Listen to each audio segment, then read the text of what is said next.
बात कांग्रेस की करेंगे। कांग्रेस का भी कुछ दिन पहले चिंतन शिविर हुआ था, नव संकल्प शिविर लगाया गया था उदयपुर में। दुनिया देश भर के कांग्रेस के नेता वहां पर पहुंचे थे, बड़े बड़े नेता पहुंचे थे। अलग अलग कमेटियां बनाई गई थी कि कांग्रेस को किस तरह से मजबूत किया जाए, कांग्रेस में फिर से नई जान कैसे डाली जाए। हालांकि कांग्रेस का यह कहना है कि हम मजबूत हैं लेकिन कमजोर पे हुए हैं, तो उस कमजोरी को दूर करने की बात हुई, लोगों तक पहुंच बनाने की बात हुई। लोगों तक पहुंच बनाने की बात अगर की जाए तो उसको लेकर कांग्रेस नए नए प्लान्स और नई नई योजनाओं के साथ लोगों के बीच में जाएगी। लेकिन उसके बाद कुछ साइड इफेक्ट भी नजर आए।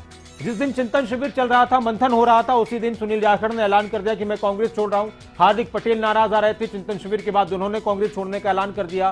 कांग्रेस के एक विधायक ने भी कांग्रेस छोड़ दी।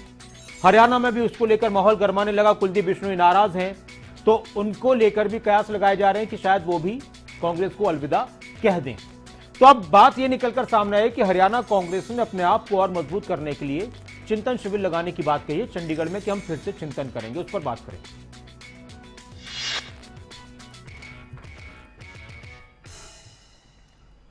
तो हरियाणा के अंदर कांग्रेस एक बार फिर से चिंतन करेगी और क्या नई टीम, सवाल यह है कि क्या नई टीम के बाद के गठन के बाद हरियाणा कांग्रेस को चिंतन करने की जरूरत है।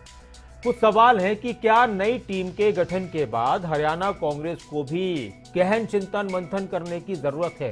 क्या हरियाणा में एकजुटता का संदेश दे पाएगा कांग्रेस का आने वाला लगने वाला शिविर जो चंडीगढ़ में होगा प्रोग्राम, वो कब होगा वो भी आपको आगे बताएंगे। क्या सफल हो पाएगा हरियाणा कांग्रेस का ये चिंतन शिविर जो चंडीगढ़ में होने वाला है। क्या इस चिंतन शिविर से और मजबूत हो पाएगी हरियाणा में कांग्रेस। क्या गुटबाजी के साए से दूर हो पाएगा ये चिंतन शिविर। क्या सारे के सारे नेताओं को इकट्ठा कर पाएंगे कांग्रेस के नेता, ये कुछ सवाल हैं और इन सवालों के जवाब हर कोई जानना चाहेगा। लेकिन उससे पहले कुछ और अहम जानकारी आपको इस वक्त दे देंगे, फिर आपको एक रिपोर्ट भी दिखाएंगे। कुछ नेताओं के बयान आए हैं वो भी आपको सुनाएंगे। उदयपुर में कांग्रेस का 3 दिवसीय चिंतन शिविर हुआ। हाईकमान ने कई बड़े फैसले लिए, पार्टी के नेताओं को, कार्यकर्ताओं को संदेश दिए। पार्टी को उबारने के लिए अब हरियाणा कांग्रेस भी 2 दिवसीय चिंतन शिविर करने जा रही है।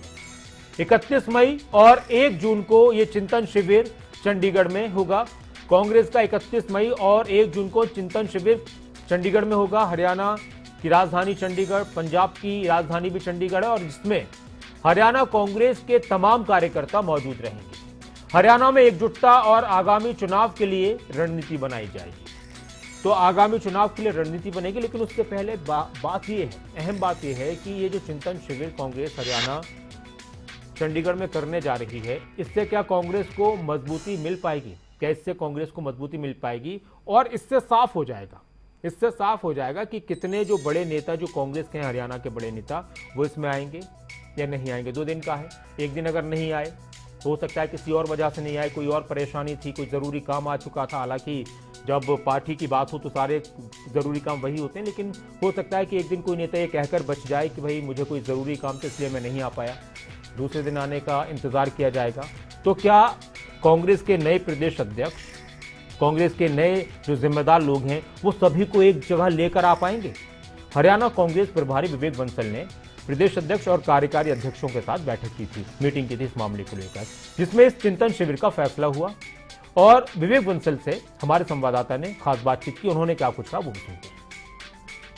हमारी महामंत्रियों की और प्रभारियों की बैठक हमारे संगठन महामंत्री आदरणीय वेणुगोपाल जी ने ली थी और हमें निर्देशित किया था कि समांतर जो चिंतन शिविर जो राष्ट्रीय स्तर पर हुआ है उसे प्रदेश स्तर पर हम लोगों को उसका क्रियान्वयन करना है। उसी के फलस्वरूप आज मैंने, चूँकि हम लोगों को तिथि उसमें पदयात्रा की भी तय करनी थी, जनपद स्तरीय हमें किस तरीके से आयोजन करना है और प्रदेश स्तर पर तो उसके मानक भी हमें निर्धारित करने थे।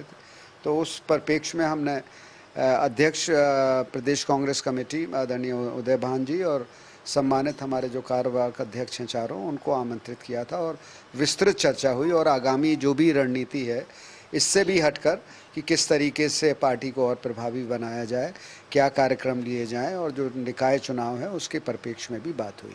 कोई डेट निर्धारित की है सर, जो जानकारी है 31 और 1 को आप लोग चंडीगढ़ में? जी हाँ, 31 मई और 1 जून को 2 दिवसीय ये चिंतन शिविर होगा, जिसमें कांग्रेस के समस्त वरिष्ठ नेतागणों को आमंत्रित किया जाएगा और खुली एक जिसमें विचार राजनीतिक और जो हमारा जो आगामी कार्यक्रम है उसको निर्धारित करने के लिए, उसको प्रभावी करने के लिए, उसको सुनिश्चित करने के लिए उस पर चर्चा होगी। नए प्रदेश अध्यक्ष और कार्यकारिणी की नियुक्ति के बाद सर काफ़ी ज़्यादा एक्टिव आप नज़र आ रहे हैं, लगातार मीटिंगों का दौर आप दिल्ली में शुरू कर रखा है, आपने बैक टू बैक मीटिंगें ले रहे हैं। तो सर किस तरीके से अब धरातल पर कांग्रेस किस तरीके से काम करेगी? जिस तरीके से आपने 2 दिन पहले बयान दिया था कि कांग्रेस अब हरियाणा में दौड़ने वाली है, तो कब वो देखने को मिलेगा? देखिए, अभी 2 दिन पहले ही मैंने कहा है, अब आपको ये दौड़ते हुए नहीं दिख रही। जो आगामी कार्यक्रम आए हैं, जो हम लोग जनपद स्तरीय पे चिंतन शिविर भी होंगे, जनपद स्तर पर जो हमारी पदयात्राएं होंगी 75 वर्ष संपूर्ण होने पर, इस देश की स्वतंत्रता को संपूर्ण होने पर जो होंगी, और उसके बाद जो एक कार्यक्रम हमें जो दिया, उसके बाद एक प्रदेशव्यापी यात्रा होगी, सभा होगी, और उसके पश्चात भारत जोड़ो अभियान चलेगा, वो पद यात्रा होगी। तो इतने बृहद कार्यक्रम है, अगर हम इनको ठीक रूप से एक हम शक्ल दे पाएँ, इसको हम सड़क पर उतार पाएँ, तो मेरा ये मानना है कि एक बहुत बड़ा संदेश जाएगा, जनता में जागृति पैदा होगी और कार्यकर्ताओं में उत्साह और जोश का सृजन होगा। कांग्रेस के सामने हरियाणा में जो एक बड़ी चुनौती है वो ये है कि सभी नेताओं को एक साथ एक जगह पर ले आया जाए। हालांकि सभी नेता, बड़े बड़े सारे नेता एक साथ नजर आ जाएं, यह अमूमन होता नहीं है और नामुमकिन तो नहीं है, लेकिन हाँ मुश्किल जरूर है। हरियाणा कांग्रेस के जो नए कार्यकारी अध्यक्ष बनाए गए हैं जितेंद्र भारद्वाज, उन्होंने इस मुद्दे पर क्या कहा, आने वाले चिंतन शिविर पर जो कांग्रेस करने जा रही है हरियाणा के अंदर, उस पर उन्होंने क्या कुछ कहा, और भी कुछ बहुत सी अहम बातें, वो भी सुनते हैं। सर, प्रभारी विवेक बंसल से आपने मुलाकात करी है, किन किन बातों को लेकर मुलाकात हुई है, और अब काफ़ी एक्टिव हरियाणा में कांग्रेस नजर आ रही है, किस तरीके से देखते हैं सर? देखिए, अभी हमारा जो चिंतन शिविर हुआ था उसमें ये डिसाइड हुआ था कि प्रदेश लेवल पे भी चिंतन शिविर लगाए जाएंगे। उसी के लिए हमारे प्रभारी जी ने हमारे अध्यक्ष महोदय उदयभान जी और चारों कार्यकारी अध्यक्षों को बुलाया था, और उसमें हमारे कार्यक्रम निश्चित हुए, जो कि अब चंडीगढ़ हमारे होंगे, फिर जिला लेवल पे होंगे। संगठन का किस तरीके से विस्तार करने जा रहे हैं सर आप लोग, और निकाय चुनाव भी नजदीक हैं सर? ये तो चुनाव, देखिए, एक शेड्यूल जारी हो चुका है, उसमें हम कोई बदलाव नहीं कर सकते। DROs अपना काम कर रहे हैं, और फिर उसके बाद BROs की नियुक्ति हो गई है, BROs अपने ब्लॉक में नियुक्ति करेंगे। तो एक प्रोसेस है कांग्रेस की जो चल रही है, और एक विद इन टाइम लिमिट वो खत्म हो जाएगी। क्या लगता है सर, अब काफी लंबे समय के बाद एकजुटता कांग्रेस ने दिखाई है, राहुल गांधी से आप लोगों ने मुलाकात करी, एक साथ आप लोग बाहर आए, लगता है सर अब गुटबाजी खत्म हो गई हरियाणा में, एक साथ मिलकर आप लोग काम कर पाएंगे? गुटबाजी केवल आप लोगों के लिए थी, पहले भी हर आदमी अपने अपने लेवल पे कांग्रेस को मजबूत कर रहा था।